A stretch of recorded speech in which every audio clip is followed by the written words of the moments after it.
Thank you so much. My name is Christine Ahn. I'm a fellow with the Korea Policy Institute, and the Korea Policy Institute was founded by sort of an alliance of Korean American scholars and activists. We really felt like we needed to have a voice in this debate about U.S.-Korea policy and relations. So we're just really honored that when we posed this forum to Grace Cathedral, they just sort of leapt at the opportunity. And so I just really wanted to thank Bruce Bearden, Heidi Zuhl, Karen Sieber, Ellen, and they're being so gracious. And Sub Hak, who's one of the speakers tonight, is staying here. And he said this is really special to stay at Grace Cathedral while he's visiting San Francisco for the first time.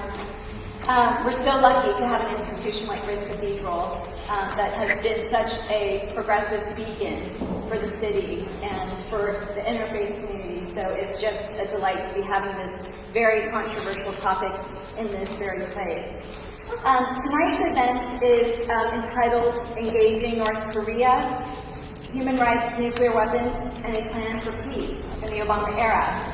Now, if I may ask, and you can, you can say yes or you can do it or not, but who in this room voted for Obama? Okay, so overwhelmingly, me too. I voted for Obama. Thousands of Korean Americans voted for Obama. Hundreds, perhaps thousands of Korean Americans worked on his campaign. They donated money. We were so hopeful about what an Obama presidency would do for U.S.-Korea relations. And we could just say that so far we've been gravely disappointed by the kind of hard line that has been coming from this administration. And here we are, we're on the cusp of a very serious conflict again, similar to the one in 1950 to 1953, where 4 million people died, where more bombs were dropped on the Korean Peninsula than in all of World War II, where more napalm was spread on a civilian population than in Vietnam.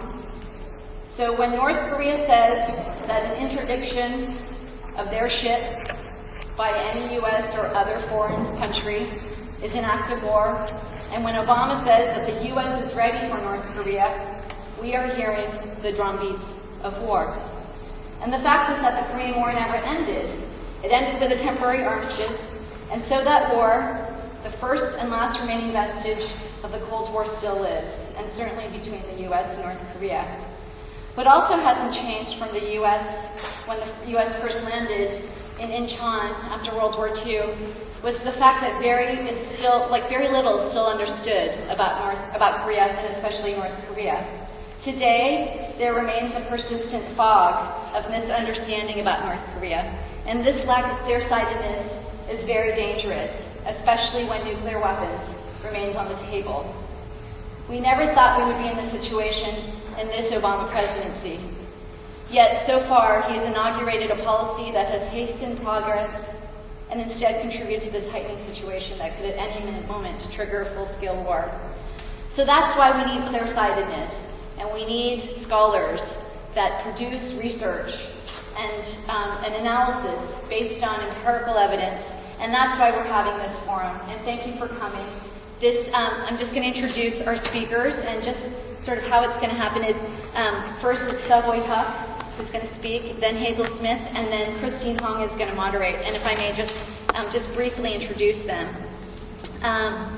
So Sub Hak is a research professor at the Awa Peace Study Institute, which is the leading women's university in South Korea. And he's a member of the Planning Commission of the Korea National Strategy Institute. I met him in 2004 when he was the senior researcher of the National Human Rights Commission for the government in South Korea. He has a long, long history of working for peace and for reunification on the Korean Peninsula, and we owe a tremendous debt to him for his analysis, his organizing, and for being here tonight. Our other speaker is Hazel Smith. She's currently the chair in Resilience and Security at Cranfield University in the United Kingdom. She's worked on DPRK for nearly 2 decades, where she's been a regular visitor since 1990. Dr. Smith worked in North Korea in 1998 and 2001, and if anybody knows anything about the really difficult period, that was definitely during that difficult period. She worked for the UN World Food Program, UNICEF, and the UNDP, the Development Program. She's published extensively on North Korea, including analysis from UNICEF and Women in the DPRK. And her most recent books are European Union Foreign Policy, What It Is and What It Does, and Hungry for Peace, International Security, Humanitarian Assistance, and Social Change in North Korea, and Reconstituting Korean Security. I met her, I think, in 2006 at a forum here in San Francisco, and the only thing I had to say to her was, how come we didn't meet you before? And just to note, she's the proud owner of a North Korean driver's license. And then Christine Hong, who's going to moderate, she's going to have some closing remarks. She is also a very dear friend and colleague, an incredible emerging scholar on the Korea issues.